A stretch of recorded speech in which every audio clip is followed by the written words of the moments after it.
Agitorium nostrum in nomine Domini. Communism. We are still on this good encyclical, this great encyclical of Pope Pius XI. We left off when he's begun the paragraph on the provisions for the common good. Provisions for the common good, duties of Christian state, aiding the social action of the church. Provisions of the common good. Governments must take particular care to provide for citizens those conditions of life without which the best established state will be in danger of collapse, and to ensure employment, particularly for young people and the fathers of families. You see where we are? 74 was what we left on. Our translation was a little different. Right? Yeah, it is a little different. So I want to make sure we're on the same paragraph. Which talks about governments. So Might be 73. pick it up, Michael. Where were we last? On your... We finished 73 last time. Okay, start with 74. This means that all diligence should be exercised by states to prevent within their territories the ravages of an anti-God campaign which shakes society to its very foundations. For there can be no authority on earth unless the authority of the divine majesty be recognized. No oath will bind which is not sworn in the name of the living God. We repeat that we have said with frequent insistence in the past, especially in our encyclical Caritate Christi, quote, how can any contract be maintained, and what value can any treaty have in which every guarantee of conscience is lacking? And how can there be talk of guarantees of conscience when all faith in God and all fear of God have vanished?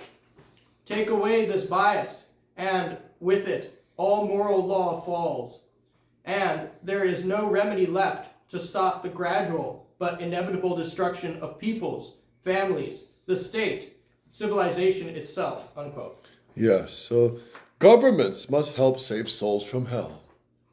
How? By providing and professing the true religion and protecting it. If they don't, it all crumbles. So look at the chart of Bishop Williamson. For persons to apply church doctrine, clergy, laity, the state. Principle, help the church. Paragraph 73, read that, Anthony. The state is duty bound to help the church in this, her spiritual battle. Yet the state has to help the church. The body has to help the soul get to heaven. That's why the saints had to beat brother ass. Beat it, make it fast, bring it under submission, put it through rigorous training and discipline. And there's an Irish saying, how does it go? Don't eat too much, don't drink too much, don't sleep too much. Excessively. But you need to eat, but eat what you need, drink what you need, sleep what you need. In the Holy Rule here, it's 8 hours of sleep, which is, if you go to bed on time, 10, you rise at 6, that's 8 hours, which most working men out there don't even get. So consider that a blessing.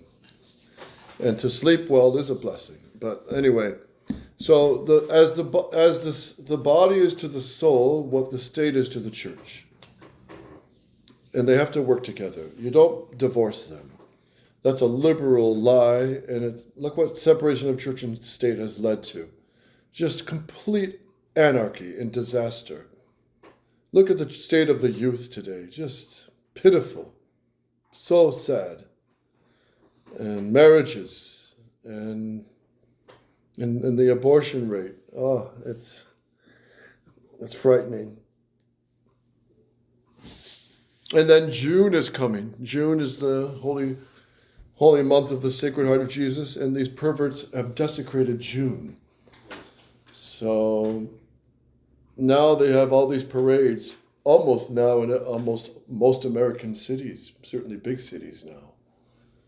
So we will have to go with a big crucifix and counter it, praying the rosary somewhere around here. Because these are college campuses, so I'm sure they're big on that stuff. Really sick. It's really sick when society has fallen this low. All right, so the state has to help the church in the spiritual battle. That's the most normal thing. Principle, help the church self-defense. 74, Anthony? For if God is, quote unquote, wiped out, all authority collapses, all states are destroyed. Yeah, you eliminate God if it's built on sand. And that's what we just read. Direction, the poor and the rich, 75. So the state must ensure employment and control unjust capitalists. Yeah, so make it easy for people to have jobs.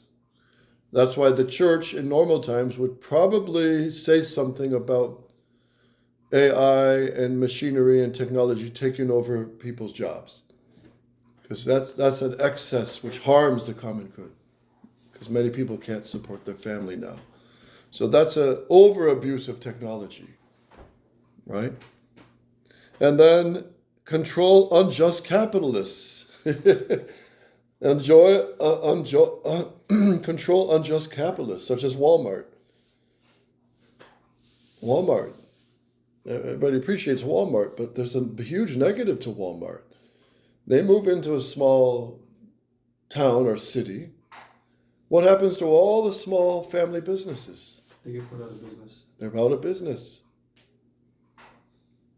So there's a good side to Walmart, which everybody enjoys, but there's a bad side to it too, which means the leveling, the devastation of many family businesses, right?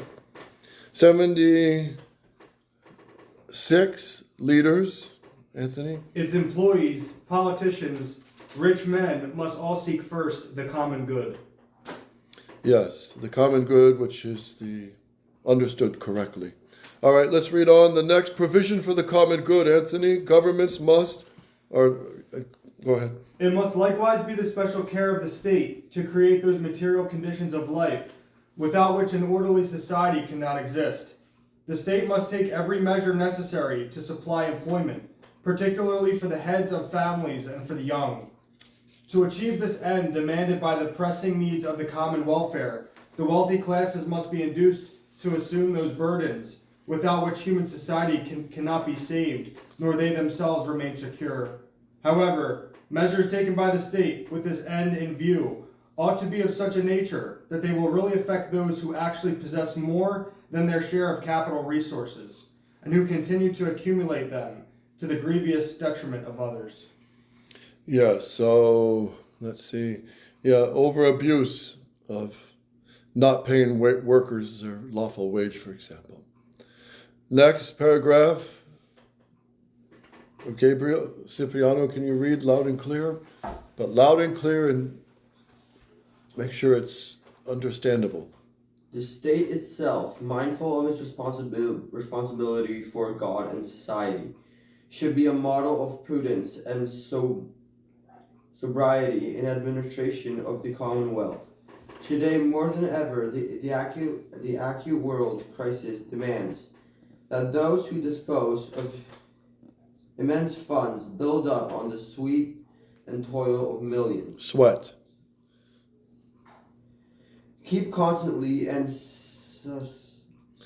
singly in mind the common good. State functionaries and all employees are obliged in conscience to prefer their duties faithfully and unselfishly, imitating the brilliant example of distinguished men of the past and of our own day. With unremitting labor, sacrifice their all for the good of their country. the international trade relations let all mean to be sedulously employed for the removal of those artificial barriers to economic life, which are the effects of distrust and hatred. All must remember that the people of the earth from but one family in God. Okay. So what is it? What's God, country, family in Polish? Bóg, kraj, rodzina. Bog? What? Kraj i rodzina. Kraj is country? Yes. And Rodzina. Regina? Rodzina. And that is? Family. Yes. So, yes. All right. So notice the Pope here talking about government, economics, capitalism. He's talking about families, fathers of families being able to have jobs. So see, the church can talk about anything. And it's from the highest point of view of the morality pertaining to the laws of God. So the church has every right to talk about this stuff. You see? And, this whole fiction, this lie of separation of church and state, all it breeds is schizophrenics. Schizophrenic Catholics. All right, next paragraph. Read on, Gabriel. At the same time, the state must allow the church full liberty to fulfill her divine and spiritual mission, and this in itself will be an effectual contribution to the rescue of nations from the dread torment of the present hour. Everywhere today there is an anxious appeal to moral and spiritual forces, and rightly so, for the evil we must combat is at its origin primarily an evil of the spiritual order. From this polluted source, the monstrous emanations of the communistic system flow with satanic logic. Now, the Catholic Church is undoubtedly preeminent among the moral and religious forces of today. Therefore, the very good of humanity depends that her work be allowed to proceed unhindered.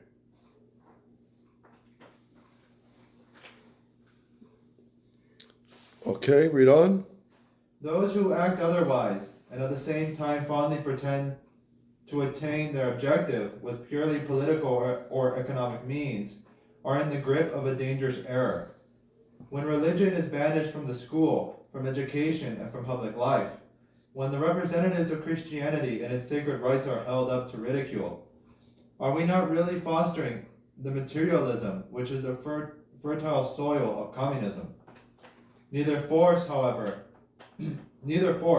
well organized it be, nor earthly ideals, however lofty or noble, could control a movement whose roots lie in the excessive esteem for the goods of this world. Yes. What's communism in Polish, Cipriano? Do you know?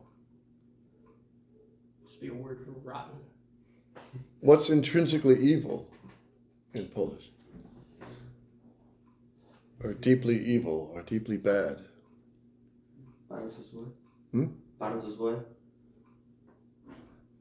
What's evil?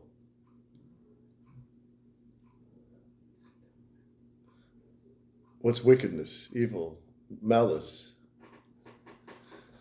Bad. Rotten. What's bad? Złe. Złe? Yes. Okay. So communism is intrinsically evil. All right, next paragraph. Take it, Michael.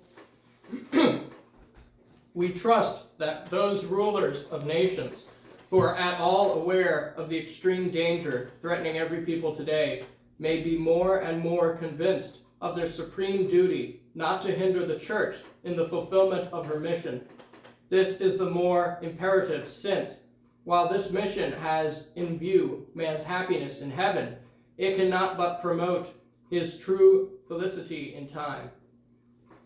Yeah, so states, all right, you might not be Catholic states, but don't you dare hinder the church in her work, or you're going to mess with the anger of God. So that's why the Catholicism grew and spread and blossomed in the United States, partly because it was the land of the so-called free, and any religion can spread, and Catholicism grew and spread. But what did Pope Leo XIII say when he wrote the letter Testem Benevolentiae to Cardinal Gibbons, slapping him on the hand, because Gibbons was praising separation of church and state as the best, but Pope Leo XIII smacked him and said, what? Even though the Catholic Church in the United States is blossoming, spreading, and flowering, and a model, nevertheless, what? It would be better if the civil laws supported the Catholic religion. So he puts it kind of very gently, but Pius X is more emphatic. The state must be Catholic. And Pius X, he probably would have written the bishops, you must have as a goal the Catholic state for the United States. Pray for this, work for it, not with violence, but with the true conviction of the mind and the good fruits of the Catholic Church. But you know what? The problem in the United States, the clergy did not want the Catholic state. They didn't want it in principle, and that was the betrayal, as Archbishop Lefebvre brings out so clearly. See, and that's my only, people don't like me to say this, but too bad. That's one of my few gripes against Archbishop Sheen. He did go with the Novus Ordo. He did go with Vatican II. He said the Novus Ordo. But another big thing is he never really promoted the kingship of Christ over the United States. And maybe he had his reasons, because he maybe figured, well, that's too far of a goal. I'll just focus on these things. But, you know, a bishop like him and the Catholic bishops should have rallied the people for, we want a Catholic state, a Catholic government. We want the state to profess the kingship of Christ. And that's the most normal thing, as you're seeing. And it's the most abnormal thing that the state and church should be separate. Because now you have abortion, it is so horrifying, this crime. A defenseless baby just ripped apart. Maybe some of you used to have read this little pamphlet that says, today God gave me a soul. And then a few months later, the baby says, I can hear my mom's voice. I can hear my father's voice. I can hear music. And then after like 4 or 5 months, the baby says, I can't wait to see what my mom looks like. And I can't wait to see what I hear other brothers and sisters. I can't wait to see what they look like. And to see what the world looks like in the sunshine.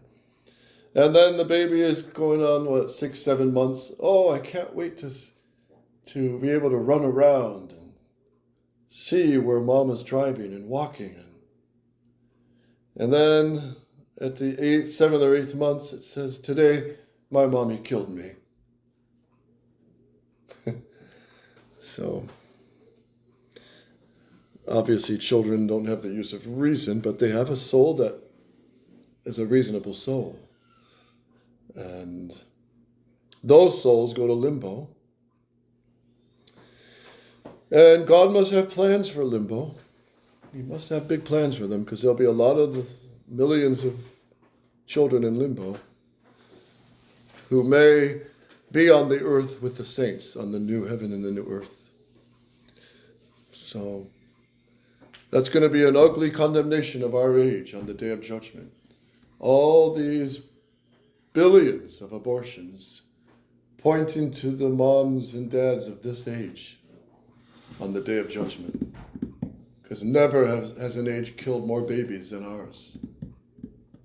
Never. Even the Aztecs just skimp compared to that. Next paragraph, Michael. We cannot conclude this encyclical letter without addressing some words to those of our children who are more or less tainted with the communist plague. We earnestly exhort them to hear the voice of their loving Father.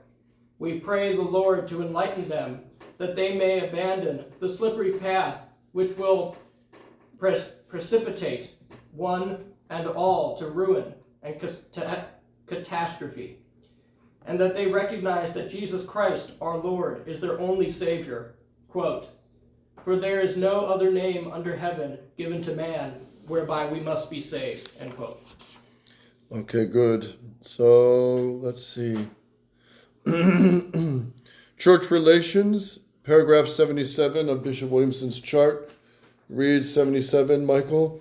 Also, the state must leave the church full freedom to fulfill her mission. That's right. Don't interfere with the work of the church. 78, necessity. For to fight communism with mere politics or economics is bound to fail.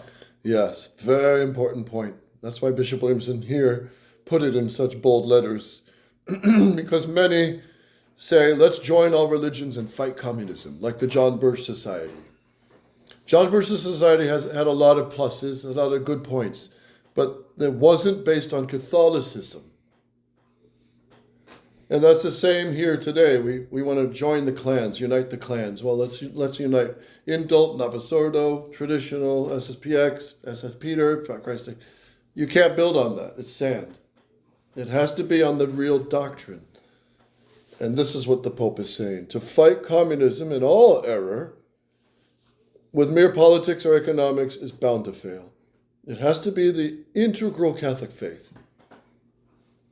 Integral, which means Catholic from A to Z, from top to bottom. So you can't just say, well, we agree on the, like what's his name? Mara, I forgot his first name. He started the movement, Keep the Faith. And he gave a talk at the seminary when I was there in Ridgefield. William Mara, he was a good guy, and he was Catholic, and he was very anti-communist, and he was doing a lot of good things.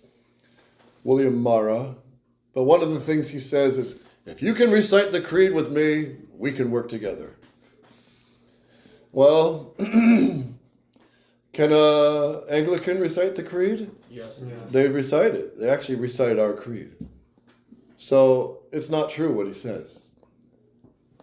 You have to recite the creed, plus the anti-modernist oath, plus the syllabus of errors, plus Pascendi, plus Quas Primas, plus all the doctrines of the popes.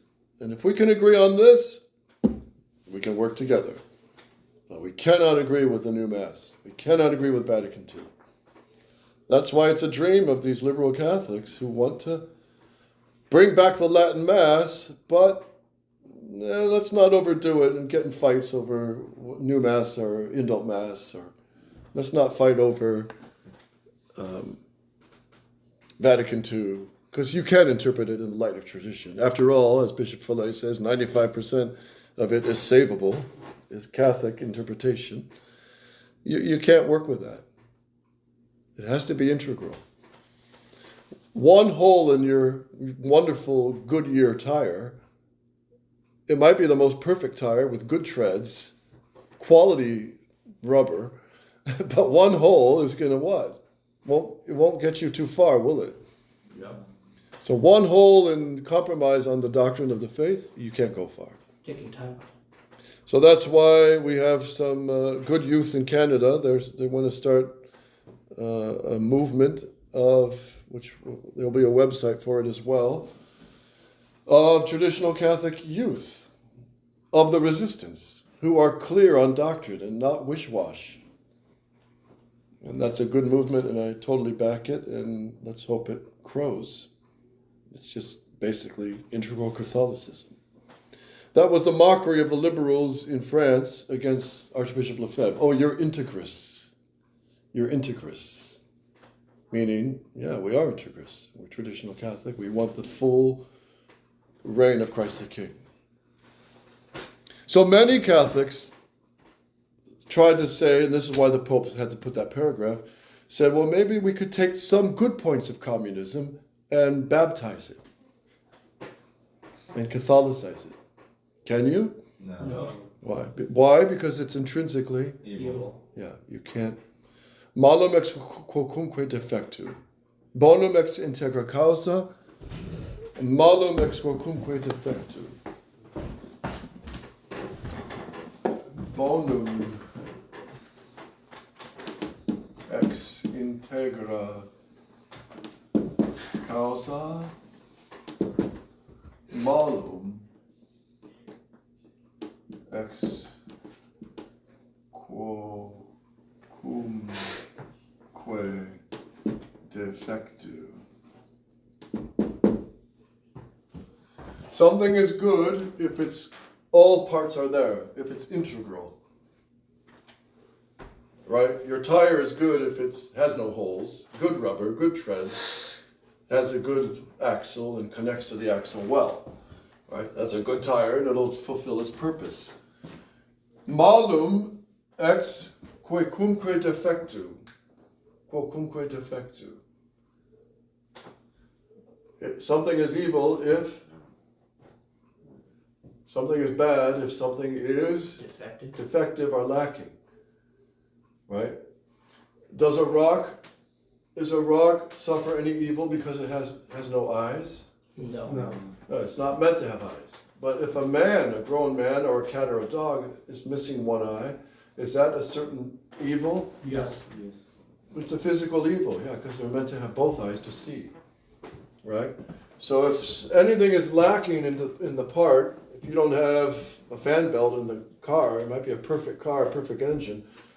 If there's a defect, there's an evil to it. It's lacking. Evil is defined as the lack of a do good. Something that's due to something, but it's missing a part. So that's why communism cannot work, because it's built on principles that are intrinsically evil. The denial of the immortality of the soul. Right, the denial of the first cause, which The is existence of God. yeah. What other evils of communism, as we've been studying here? So as you know, the final exam in June will dive deep into this encyclical and the previous ones. Okay, we're almost done. Let's try to finish this. All right, paragraph 79, Bishop Williamson's chart, Michael. Advantage of the church relationship. Whereas to help the church secure guarantees, Secure heaven. guarantees prosperity on earth. Whereas to help the church secure heaven guarantees prosperity on earth. Yeah. So if the church and the state work together, it'll bring blessings even on earth. Yes. 80. As for communists, let them abandon their present path to universal ruin. 81. Under St. Joseph's protection, we place the church's battle with communism. 82. With faith and with our blessing given at Rome, March 19th, 1937. Okay, read the next paragraph conclusion, please. To hasten the advent of that, quote, peace of Christ in the kingdom of Christ, end quote, so ardently desired by all, we place the vast campaign of the Church against world communism under the standard of St. Joseph, her mighty protector. He belongs to the working class, and he bore the burdens of poverty for himself and the Holy Family, whose tender and vigilant head he was. To him was entrusted the divine child when Herod loosed his assassins against him. In a life of faithful performance of everyday duties, he left an example for all those who must gain their bread by the toil of their hands. He won for himself the title of the Just, serving thus as a living model of that Christian justice which should reign in social life. Go on. With eyes lifted on high, our faith sees the new heavens and the new earth, described by our first predecessor, St. Peter. While the promises of the false prophets of this earth melt away in blood and tears, the great apocalyptic prophecy of the Redeemer shines forth in heavenly splendor. Quote, "Behold, I make all things new." End quote. Venerable brethren, nothing remains but to raise our paternal hands, to call down upon you, upon your clergy and people, upon the whole Catholic family, the apostolic benediction, given at Rome at St. Peter's on the feast of St. Joseph, patron of the Universal Church, the 19th day of March in the year 1937, the 16th of our pontificate. Okay, 37 was actually quite early in the communist wave of destruction. It was in the middle of, by this time, 32 to 33, Ukraine had already been starved out, over 14 million people. Millions of people killed and put in the gulags in Russia alone, and in Poland. Poland suffered terribly under communism. But they resisted. The Polish people did resist. So, 1937, it was timely, because Joseph Stalin, he will only die, I think 1953, he'll die. So he had a long life after this. But it was a great blessing for the church to release this. You know, this is the Catholic Church teaching the way she should. Calling evil evil, condemning what needs to be condemned, holding the example. And he ends with the encyclical holding who as the model and patron against communism? Saint Joseph. The great Saint Joseph. And he says why. Here's a quote in 1920 from Pope Benedict XV, from his motu proprio Bonum Sane. He says, "The advent of the universal republic, which is longed for by all the worst elements of disorder, and confidently expected by them, is an idea which is now ripe for execution." So, in other words, the one world government is on the rise, and the time is ripe. From this republic, based on the principles of absolute equality of men and community of possessions, which is communism, right? Everyone's equal, no one has private property. All national distinctions would be banished. Isn't that something they're trying to bring about? Destroy all national distinctions between the British people and French people and German people and Iraqi people. That's why they're bringing in all these Muslims into Europe and South Americans into North America in order to banish distinctions. Nor in it would the authority of the Father over his children, or of the public power over its citizens, or of God over human society be any longer acknowledged.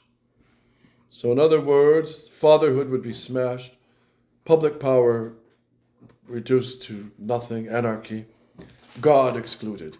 If these ideas are put into practice, there will inevitably follow a reign of unheard of terror. We therefore, concerned most of all by the course of these events, remind those on our side who earn their bread by their work to save them from socialism, the sworn enemy of Christian principles, that with great solicitude we recommend them in particular to St. Joseph, to follow him as their guide and to receive the special honor of his heavenly patronage. Close quote. Pope Benedict XV, 1920. So here he is condemning socialism in 1920. The Catholic Church in 1937 condemning communism, which is a further step of socialism. So that concludes atheistic communism, Divini Redemptoris. So how would you summarize the whole encyclical in a few words? Anybody?